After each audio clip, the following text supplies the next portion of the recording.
tayo na nagtipon-tipon, i-recognize natin yung lakas na meron tayo bilang taong bayan. Mula sa hanay ng kabataan at hanggang sa hanay na iba't iba pang sektor. Kaya huwag tayong matakot na panagutin yung mga korap. May araw rin kayo at hindi dito natatapos ang paglaban ng taong bayan.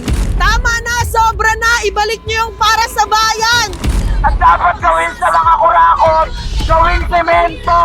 Wala silang karapatan, mga na nila. Sawa na kami sa panuloko, ikulong na ang mga gago. Sa lahat ng mga korap na opisyal, darating po ang araw nyo. Akala nyo po, ligtas kayo sa inyong mga magagandang bahay. Andito lang po kami, maniningil. Message mo sa mga korap. Babatay na po kayo. Ikulong sila. Mamatay na! Yung mga korap, mahiyan mo ako sa mga Pilipino na nagbabayad ng buwis, tapos hindi nyo nilalagay sa tamang proyekto.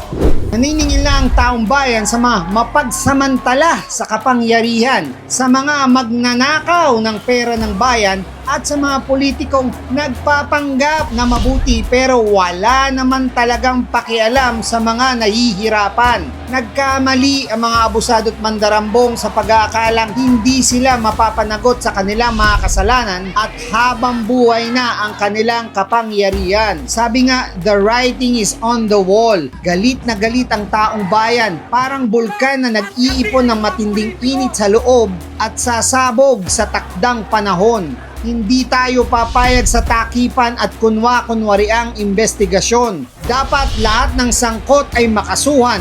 Dapat lahat ay makulong. Ako si Mike Manalaysay at ito ang Mike on the Street.